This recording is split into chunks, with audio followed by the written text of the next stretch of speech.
Can you actually ask honest questions of atheists? Trinity Radio is going to try, and for that, he does get my thanks. Yet, I see a lot of the same inherent problems in his list as I do in most others. Theists simply don't understand how to get outside of their own heads. And that's where the problems come in. So, let's see a new attempt. Stick around.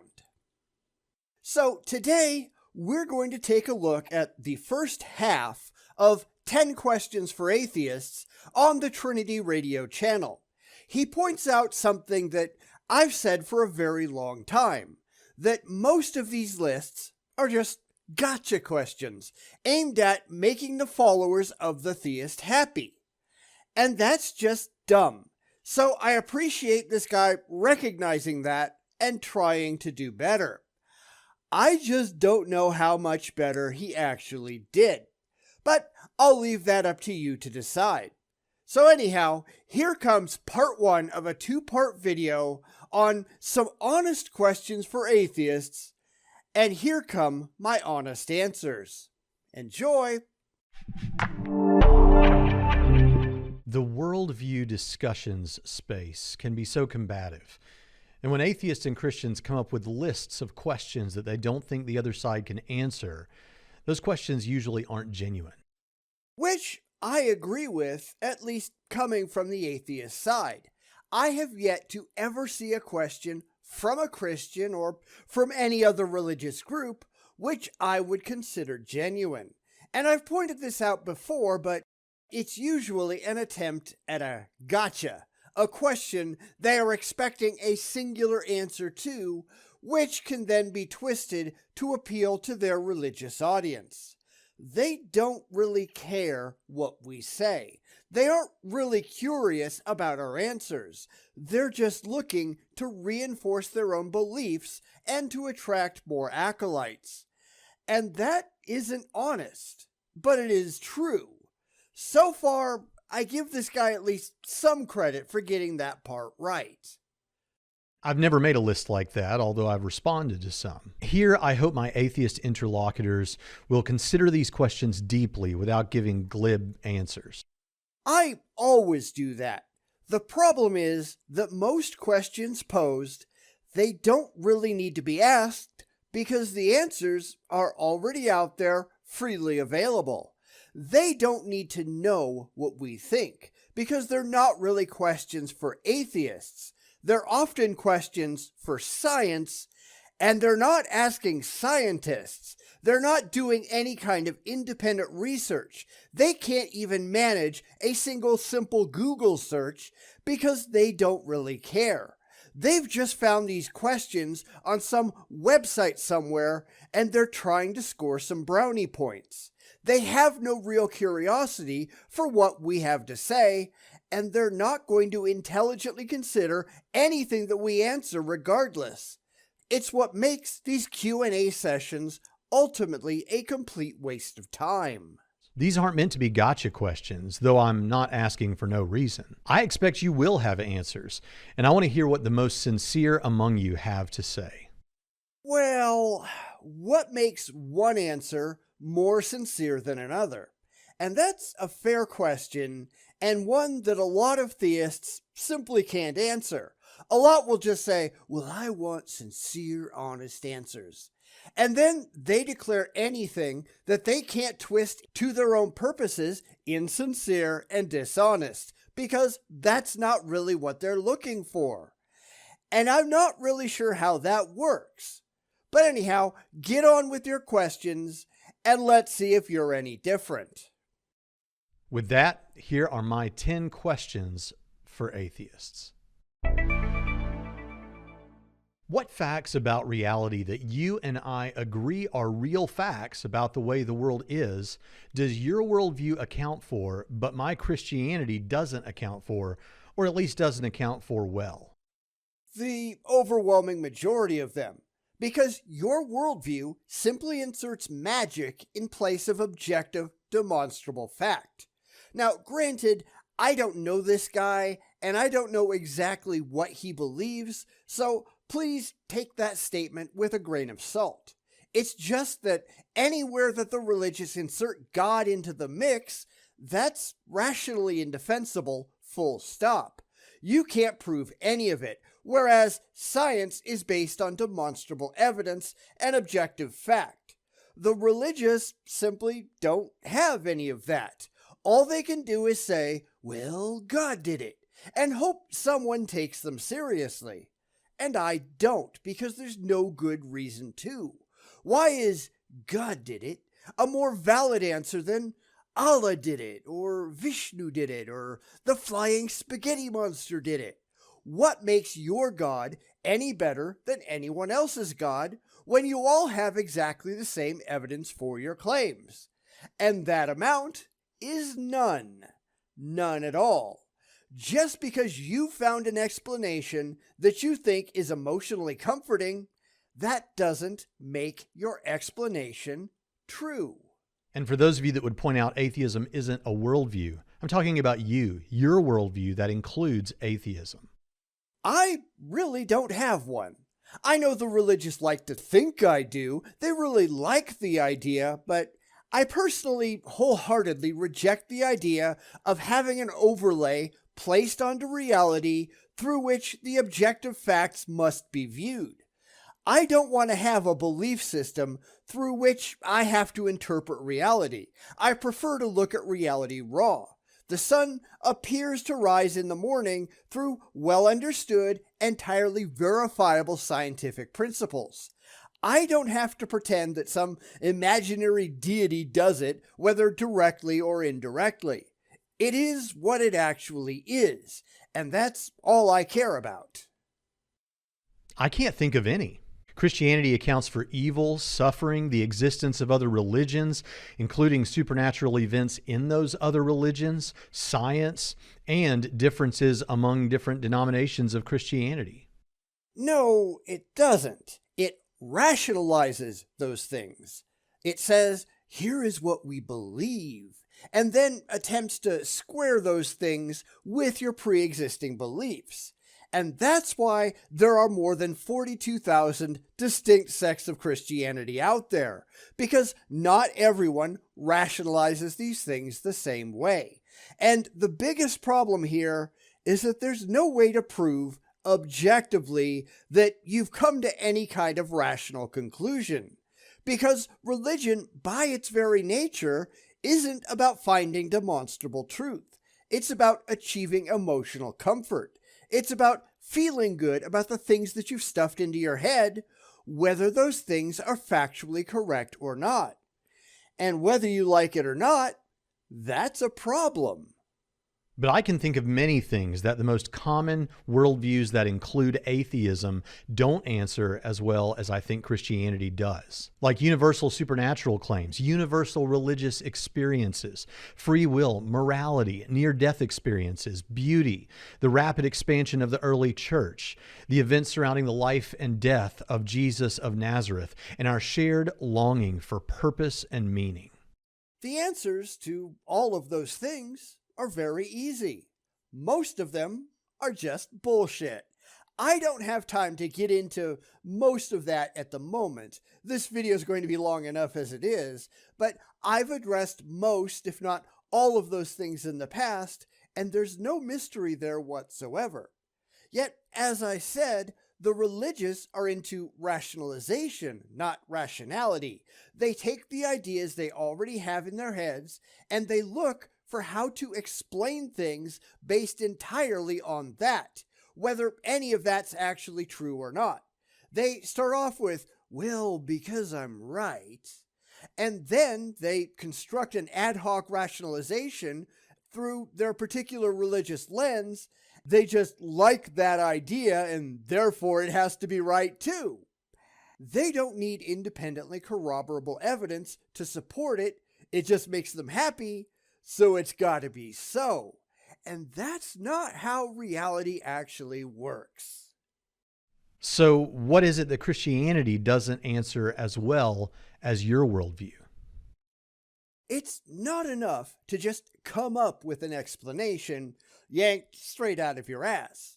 You actually have to prove that what you come up with comports accurately with objective reality, which is where Christianity, indeed all religions, fall down.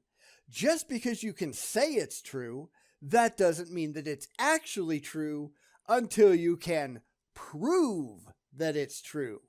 Prove.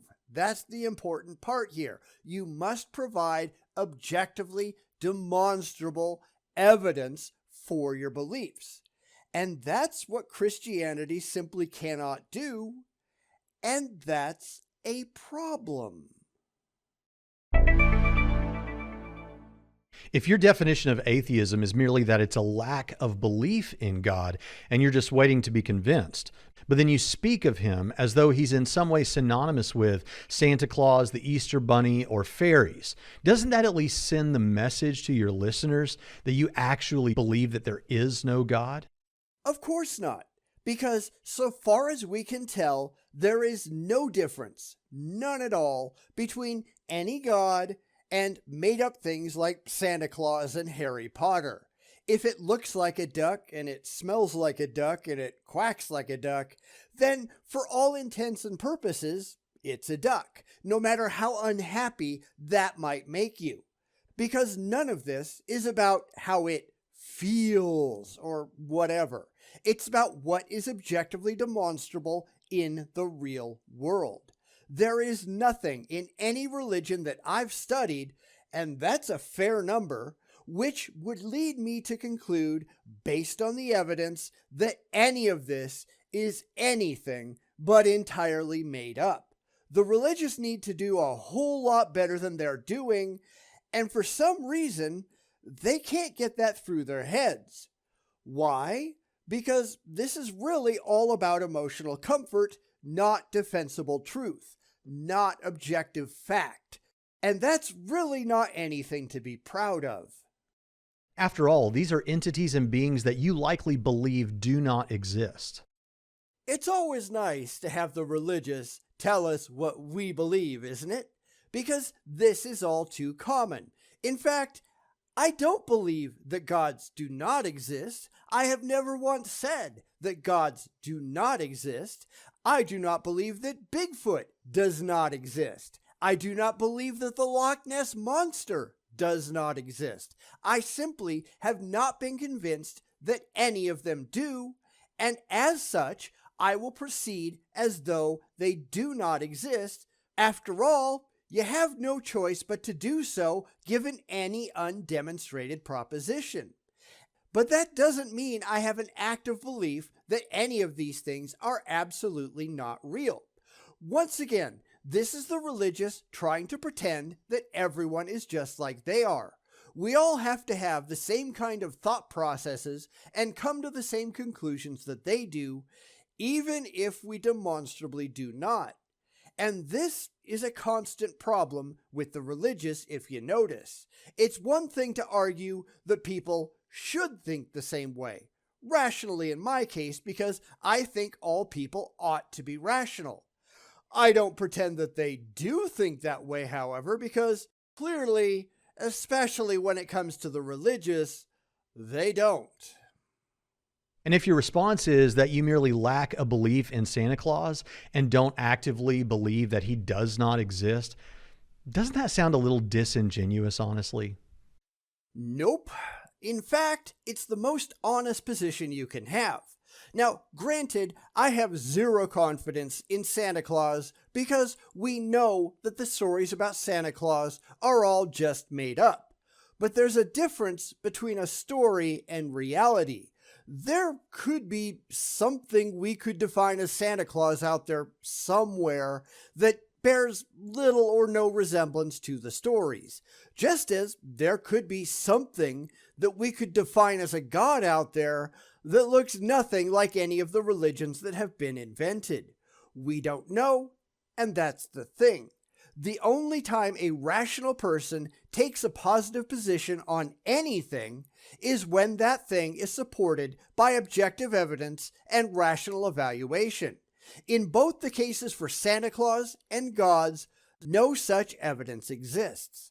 Thus, it is rationally impossible to take a positive position either way in either case. I think the chances of there being a Santa Claus that matches the stories or a God that matches the religions, both of those are infinitesimally small, but they're not zero. Not really. They're pretty damn close, but not zero. I don't take a positive position on the matter in either case because I am being rational. When atheism becomes a part of someone's worldview, they typically change their positions on other issues like abortion, sexual morality, and a number of other things. Not necessarily. Politically, I'm a conservative. Always have been, and so far as I'm concerned, unless something weird happens, I always will be. Certainly, some things did change after I stopped being a Christian, simply because those positions were only held because of my religious beliefs. Without those beliefs, they made no sense and they needed to be reevaluated. For some things, I found other reasons why those positions were the best, the most defensible positions I could hold, and for others, they fell away and changed based on the new evidence that I found. And that's a good thing. The idea that you ought to believe things because of some irrational faith that you hold, that's really pretty absurd when you think about it. It's why I don't do it that way any longer, and neither should you. Everything should be regularly put to the test. No position should ever be held on faith, and everything should be based on evidence and critical thinking. Yet the religious go right back to expecting everyone to be just like they are, and we're just not. Maybe you should talk to us instead of about us. Just saying. I actually have several videos of well-known atheists saying that there's nothing wrong with prostitution, that they hope their children don't save themselves until marriage, and that sex workers should be put up on a pedestal no different than the military. And they are every bit as welcome to their opinions as you are. I don't necessarily agree with any of those positions, but they're welcome to their own views on them. And you have lots of Christians who think that white people are inherently better than black people based on their religious views. The entire American slave trade was primarily based on Christianity, if you remember. And that's not something that can be historically denied. I think those people have a right to their opinions too, even though I strongly disagree with them. And that's the basis of free speech, after all, standing up for someone's rights to say what they think, no matter how strongly you disagree. Then you can have a conversation to figure out why these things are favored and why they're not. It's how people come to rational compromises. Yeah, but anyhow, let's let him continue. I didn't use those here because I didn't want to seem combative to individuals, specifically the individuals who made those statements. But even if you didn't become an atheist just so you could sin, and I believe you, do you at least understand why those moves could send that message to people who might say that to you? Do you understand that atheists don't believe that sin is even a thing? Because that seems to be a problem with a lot of Christians. So let's go back to square one. Do you understand that, in my case at least, since I can't speak for anyone else, I didn't stop believing in a God so I could go and do other things. I stopped believing in a God because there was no good evidence for the existence of a God. The other things had absolutely zero impact on my decision. But the religious, they can't imagine not believing in a God, so they try desperately to recontextualize the discussion so that they're more comfortable with the outcome. Except their comfort doesn't really mean anything. Who cares how they feel about reality? The only thing that matters is reality itself. The religious need to start dealing with the things that people actually say instead of trying to reframe it within their own religious context. Because that never, ever, ever works. If it's a lack of belief sort of atheism, what is it? Is it 50-50, 60-40, 75-25? And at what point do you feel disingenuous saying that you merely lack a belief as opposed to leaning towards, I believe that God does not exist? I will believe that God does not exist when there is evidence that God does not exist and not 1 second before. That's the point. Belief is a positive assertion. It is the position that something is true, not might be true, not could be true, is true. I have no evidence of any kind that gods absolutely are not real, nor do I have any evidence of any kind that any gods are real.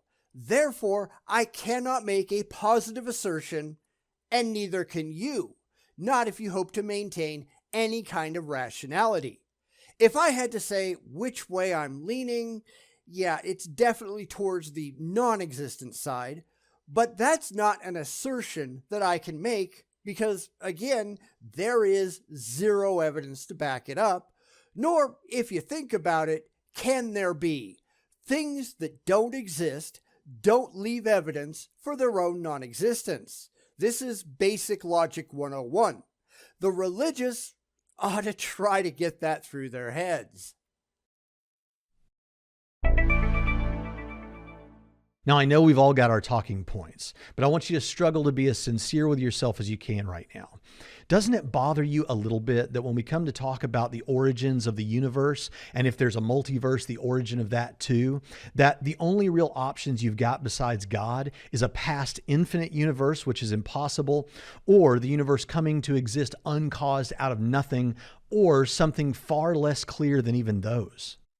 No, because my position is based on evidence, not feelings. I don't care how it feels. I care only if it's real. I care if it's demonstrable. And that's one of the many, many differences between a lot of rational atheists and most, at least in my experience, theists. They are only in this because it makes them feel good to believe it. And I'm not. I don't care.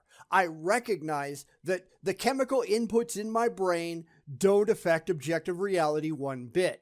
It doesn't matter if it makes me happy. In fact, the recognition that the truth is not beholden to my feelings is the starting point of rationality. You aren't the hot shit that you like to think that you are. If I don't know something, I admit I don't know, and I keep looking. Whether not knowing makes you uncomfortable or not, that's entirely irrelevant. You still don't know, and that doesn't grant you a license to just make something up because it makes you happy. Your happiness doesn't make a damn bit of difference. That's what children do. They throw temper tantrums because they don't get their own way. It doesn't matter if they're right or wrong, they just want to be in control, and too bad, so sad, they're just not. And neither are you. Reality is what reality is, whether you're happy with it or not. You just need to grow up and deal with what is, not what you wish was. And that's really all religion is if you think about it, from every shred of evidence that we have. It's an attempt to exert imaginary control over reality by people who value happiness over facts. And that's really, really stupid. It seems that for any worldview that includes atheism, there's a massive blind spot when it comes to the origin of the universe. And all the attempts to try and circumvent that problem seem desperate and at least far less likely than theism. And that is, in fact, entirely false, because theism is just a made-up answer to resolve an emotionally uncomfortable reality. We just don't know. Humans have evolved to be pattern-seeking animals. We don't like not knowing, but that doesn't mean you can just make something up because it gives you a dopamine hit in the brain. The facts are the facts, whether you like them or not. When we lack the facts, as we do in the case of the origin of the universe, then we should not come up with our own conclusion. We should say, I don't know, and we should keep looking for evidence. And whether you like it or not, we might never know. We might never find any. We might go to our graves never having a fucking clue. That's life. The time to believe in a God is when you have demonstrable evidence that gods exist and not 1 second before. The time to believe in a multiverse is when you have demonstrable evidence that one exists and not 1 second before. However, there's a lot more theoretical evidence for a multiverse, a lot more mathematical evidence for a multiverse than there has ever been for any god. If you're going to play the odds, that's which way you should go, at least until something better comes along. You never do anything for the feels. You only do it for the reals. And that's what the religious are doing through and through. And that's nothing to be proud of. My question isn't just what do you typically say about this, because I'm well aware of the responses. My question is simply this: when you step away from the debate mode that it's so easy for us all to get into online, doesn't this issue destabilize you a little bit? No, and I don't think for 1 second that you should pretend that you know what anyone else is going to say. You've demonstrated that pretty clearly so far. You don't have a clue, and you're hardly alone. I don't run into any theists who actually understand the rational atheist position because they're too busy assuming that everyone is just like they are. And they're just wrong. They always are wrong. It doesn't matter what you want to be true. It only matters what is actually true. It doesn't matter what makes you happy. It only matters if your position accurately represents objective reality. Because if your positions do not, then they're just wrong. It's as simple as that. It doesn't matter if it feels wonderful to think that 2 + 2 = 27. You're just wrong. There is an objective reality whether you like it or not. It is whatever it happens to be, and your feelings don't remotely enter into it. Anything that you believe that does not agree with reality is simply mistaken. And you, all theists, ought to stop doing that. It seems to fit really poorly with any worldview that includes atheism. Which, of course, isn't a worldview. I get really tired of having to point that out, but it's true. I don't need a lens to look at reality through. I only need reality. Now, yes, there are inherent limitations that humanity has which will color our interpretations of reality. But we can work to eliminate as many of those things as possible, and the things that we can't filter out, we just have to recognize an inherent bias on our part. We may never know the full truth, and that's life. We can only do our best and get as far as we can get. The fact that we might never know all the secrets, that's just the way it goes. Sorry. In no case does that ever give anyone permission to just make things up because it makes them happy or it gets around their own personal discomfort. You don't get to do that. Not if you hope to remain rational. But the religious are really not interested in rationality, are they? It's all feels, no reals, and where reality gets in the way of their comfort, they simply reject reality instead of their own obviously faulty faith. And then they think that there's something wrong with us. Yeah, go figure. Anyhow, that's where I'm going to cut it this time. Otherwise, this is going to be a really long video. Come back next time for the last 5 of his honest questions. And by all means, let me know what you think so far down in the comments. Do you think any of this is particularly honest? Not that I think he's lying or anything. I'm sure these are questions that make perfect sense coming from his religious perspective. It's just that his perspective is really pretty skewed in my opinion. Of course, he's welcome to his opinions, just like I am, but it's really reality that gets to judge whether any of them are actually correct. And I don't think his side will be judged favorably in the end. Anyway, we'll come back to this next time. Hope to see you then. So let's get back to the 10 honest questions for atheists. I really like doing these in general, hoping for something interesting, but honestly, that rarely ever happens.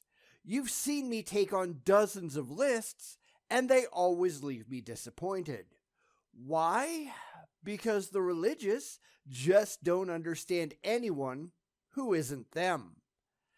So let's see if part 2 is any different. Here we go again with part 2 of 10 honest questions for atheists, starting at question number 6. Now, this is better than the norm at least, but it really doesn't make any of these questions that interesting. They're not obvious gotchas, but they're still trying to get atheists to reconsider their positions. They're not something that Trinity Radio is actually curious about. And that's the one thing that always gets me about these lists. They're not being asked because the theist wants to know what we think. They're being asked to get the atheist to change their mind. And those are not the same thing. They're never asked to start a conversation because the religious, they just don't care. So anyway, here are my answers to his last 5 questions, and then we're going to go into why this really doesn't get the religious anywhere. Enjoy! Of the arguments for God's existence, is there one that to you seems more interesting than the rest? No. All of them suffer from the same absurdly fallacious faith-based failures. Every single one just assumes God without first proving God. If you can't prove your claim, then you have no argument. And as I've already shown a couple of videos back, philosophy is the absolute wrong tool for the job. You can't prove a God by just arbitrarily declaring that it's responsible for stuff. That only works if you can actually show that it is, in fact, responsible, and you'd have to prove that the God exists first. And the religious can't do that. It's why all of these arguments are a complete waste of time. But, yeah, okay, get to your point. Is there one that for you actually does weigh in favor of theism? Which one? None. The only thing religious arguments prove is how irrational the religious are. And I'd say the same thing if supporters of Bigfoot tried to prove the existence of Bigfoot with philosophical arguments, or the Loch Ness Monster, or the Flying Spaghetti Monster. Philosophy is not, whether you like that or not, the right tool for the job you're trying to do. It isn't proving anything about the actual existence of any verifiable deity. So no, I'm not impressed. You have to do a whole lot better than that. Most atheists I've met humbly admit that they don't think they can have absolute certainty about much of anything. But what they want from the Christian is a demonstration that God exists or that Christianity is true. Which is true. If someone came running up to me and proclaimed that Godzilla was attacking the city, I'd insist that they proved it to me in some verifiable fashion. Otherwise, I wouldn't take them seriously. Anything which exists in or interacts with our reality, it must be demonstrated objectively, using scientific evidence. Science is the only tool that we have at our disposal which can be used to properly show that things in the real world actually exist. And the problem is, the religious know this, and subconsciously, I think, they know they've got absolutely nothing, Therefore, they've just changed their definition of God over the years so that they can make bald proclamations without resorting to presenting any actual evidence. All of the characteristics for God are just made up and stapled on so they don't have to pony up any proof. And I'm sorry, but I'm just not impressed. Come back when you can actually get somewhere useful. If I can just insert invisible, intangible, universe-creating pixies in place of your deity and not change the argument any, and I can, then you don't have a valid argument. You have to do better. Well, when we offer the reasons to believe that we do have, those are typically deemed not good enough. Because they're not rational. They are wholly emotional, and your feelings don't mean a damn thing. I don't care what you believe. I care what you can prove, and we both seem to agree that you can't produce anything verifiable at all in defense of your faith. And that's a problem whether you like it or not. It's why even debates between the religious don't go anywhere. It's just two groups of people with different beliefs and different books of mythology reading to each other and screaming insults at each other. That is not how you get to the truth or the facts or the objective reality that we all live in. It just isn't. And that's what most rational people are after. The truth. Not a truth, not your truth, the truth. The objectively verifiable facts that exist within the universe that we all share. The speed of light under any given set of circumstances is the speed of light. It's not open to interpretation. It's not a matter of opinion. It is what it is, whether you like it or not. Because at the end of the day, I don't give a damn about your feelings. I don't care what you want to be true. I care only what you can prove to be true in objective reality. And the religious can't prove anything. So what sort of evidence, if any, would be enough to convince you? Do you know? The same evidence that would convince me of Bigfoot. Toss a carcass up on the table for me to examine.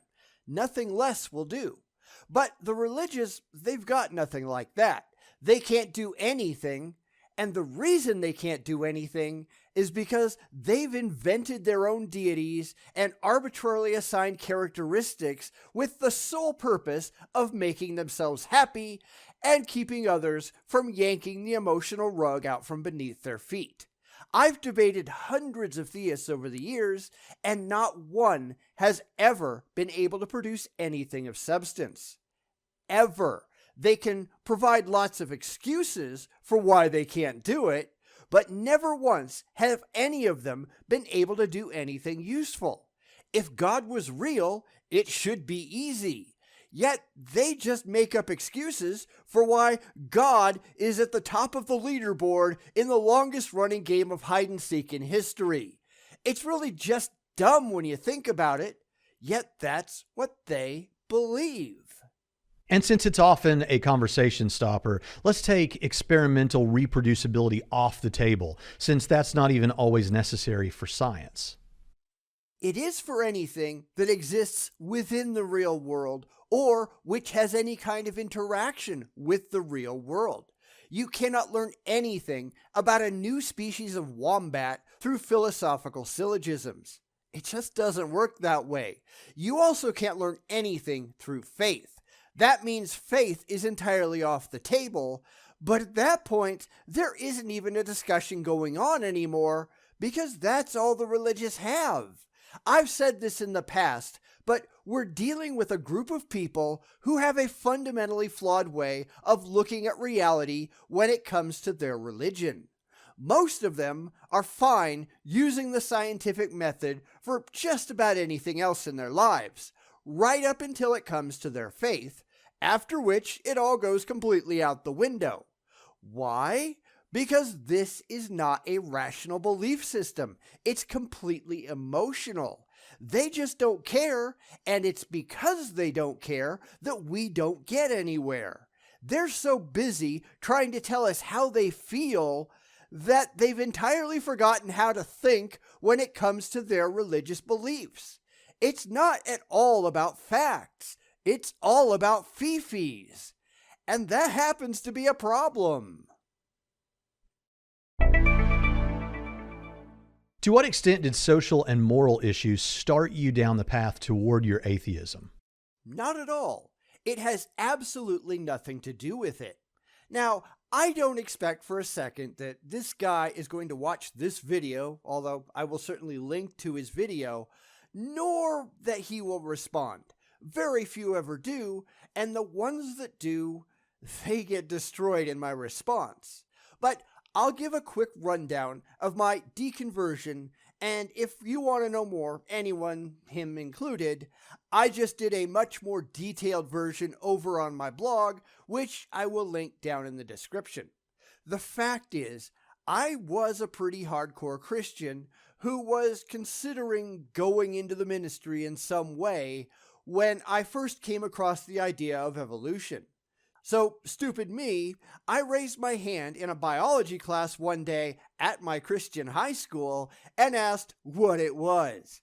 Now, that was a simple, honest question to which I only asked for a simple, honest answer. And yeah, that didn't happen.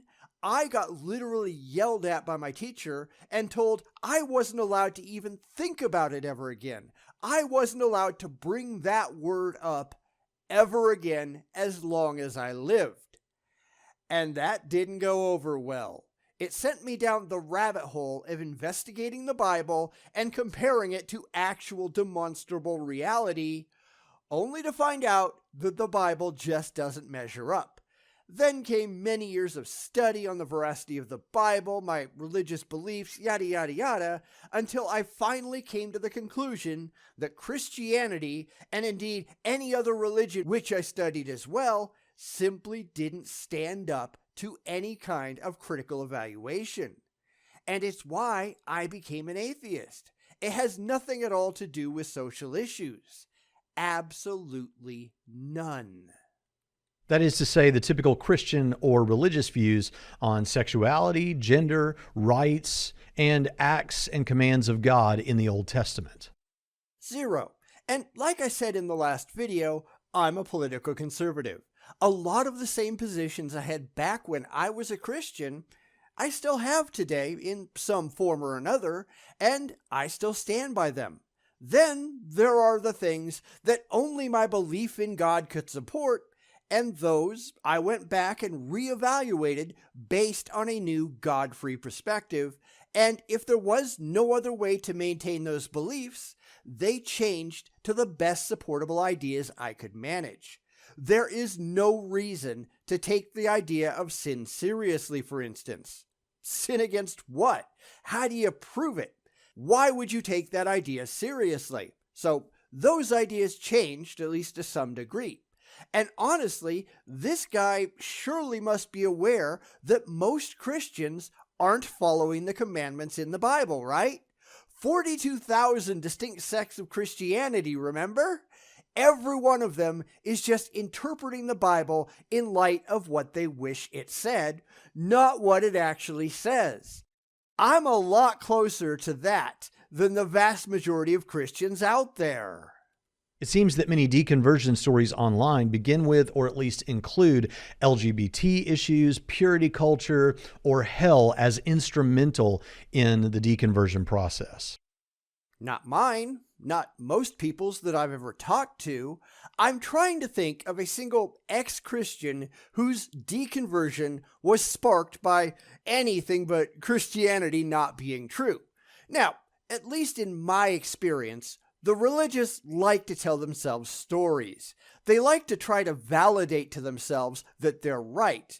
And as we know around here, most theists don't actually talk to atheists. They talk about us a lot, mostly in their own heads. They make up things that they think we must be like, but it's really rare to see a Christian sit down and talk to an actual atheist and listen to what they have to say. In general, they have no clue what atheists are like at all, And it's clear by watching their videos that they're only shooting for the lowest of the low-hanging fruit, if they ever dare to talk to us at all. It's a problem, and that's why Christian apologetic channels have their comments and ratings shut off more often than not. They really don't want to talk to us. They just want to make up stories and scam their paying audience. It strikes me that what should matter most is the truth and not what we might prefer that the truth were. Funny how that comes out of the mouth of a Christian who has no objective evidence that any of the things he believes are actually true. Because I've been saying that for years, and in absolutely no interaction with a theist have they ever given a damn about anything but their feelings. Even in retrospect, looking back on my days as a Christian, I recognize that I was mistaken about pretty much everything. It was all about what I wanted to be true, what I'd had shoved into my brain before I was rational enough to properly evaluate it, and the terror that I felt about things that I had absolutely no objective validity to think were actually so. The best thing that ever happened to me was flushing religion down the toilet, and that's the truth. I honestly wonder how much those issues and ones like them motivate the deconversion rather than all this talk about evidence. Evidence is all that matters, and you don't have any. Go figure. Anyway, moving on. Can you name the last 3 academic books you read by theists on the subject? How long ago did you read them? Or is most of your understanding of apologetics and atheism from non-scholarly internet sources, pop-level books, and, let's face it, YouTube videos? My bookshelf is very, very full of academic-level religious books. I went through a bunch of them back when I was looking at the best religious books available, but there are simple problems with the entire concept. Mostly, and this is a problem with all religious thinking, is that all of the scholars start with the assumption that they are right in their religious beliefs, and then they cherry pick the data to get back to the conclusion they already want to reach. It's never a matter of starting with only the data and then seeing where that data leads. It's always starting with Christianity and then doing everything in their power to get back to the conclusion that they want to believe is true. And that's not how rational people work. You cannot conclude that because X is true, because you want it to be true, only the data that shows that X is true should be examined, therefore X is true. And that's a fundamental disconnect within religion. Any religion. All religion. It's always because God is true, blah, blah, blah. No, that's not how it works. You actually have to prove God is real in some meaningful way. But you can't do that, can you? Therefore, your position is entirely circular and therefore entirely fallacious. And be honest with yourself about this. Anyone can Google up a list of books and paste them in the comments section. But I want to know, are you getting the best from the other side? The best that the other side has to offer, yes. The problem is, your side has very little of any value on display. If you're going to start and end with faith, you've got nothing of value as far as I'm concerned. And there are plenty that will go into the study of the Bible in a desperate attempt to prove it reasonable, but most things in there that apply to Christianity also require blind faith. There is no evidence whatsoever. So they spend a lot of time quoting verses as though that actually proves anything, when it actually doesn't. It only proves that someone wrote it down. It doesn't prove that any of it is true. Faith, whether you like it or not, doesn't really get you anywhere. I don't find those who have nothing else to be at all worthwhile to talk to. Let's finish with a pretty common one. If you found out today to your satisfaction that Christianity were true, would you accept God's authority, repent of your sins, and trust Jesus as your king? That is pretty common, and the answer is no. Why would I? Why would anybody in their right mind? I would accept that God or Jesus or the flying spaghetti monster or whoever it happened to be, I would accept those things were real. That doesn't obligate me to sign on the dotted line. The whole idea, when you think about it, is really pretty stupid. It's like saying that if someone could produce a bill of sale that they owned your ass, would you bow down to them and worship your master? And the answer is, hell no. Who in their right mind would? That's something else that I see a lot, always from the religious. The idea that because God is supposedly all-powerful, somehow that obligates you to kiss his ass. And that's stupid. It really is. God hasn't actually earned my worship.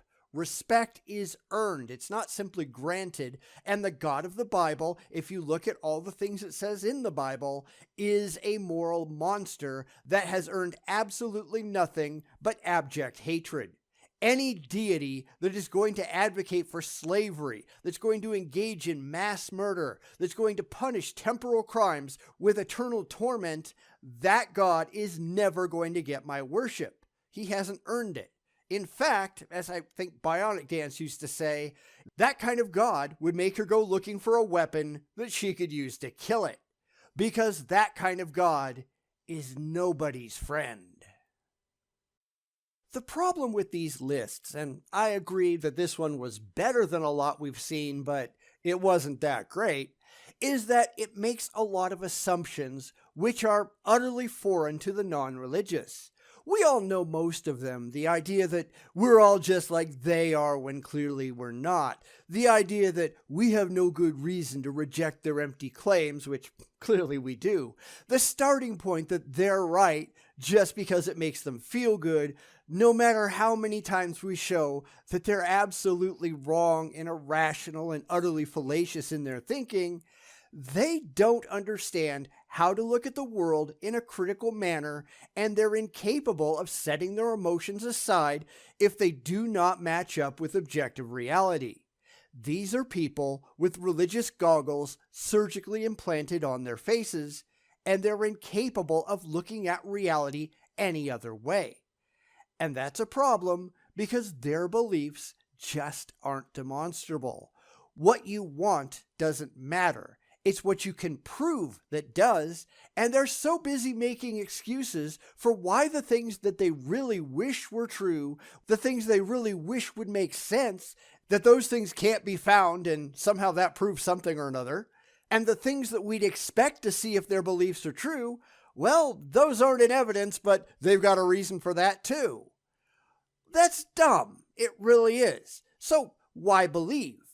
Oh, right, because it makes them feel good. But that's not how we come to rational, intelligent, objectively demonstrable conclusions, is it? That's how children act. It doesn't matter how erudite someone is. It doesn't matter how well spoken. When your ideas are absurd and held for emotional reasons, you've got problems. And these people all do, whether they like it or not. So that's another 10 questions down. And not one really gave me a moment's pause, because these people, they aren't talking to us. They're talking about us. They're trying to get us to answer in a way they can go, see, we were right all along. And that's not how it works. Because I went through the comments on this video, and you know who never responded to anyone? At least not that I ever saw? Trinity Radio. Not once. Whereas I respond to everyone. Go figure. It just proves who is more serious about having an intelligent conversation.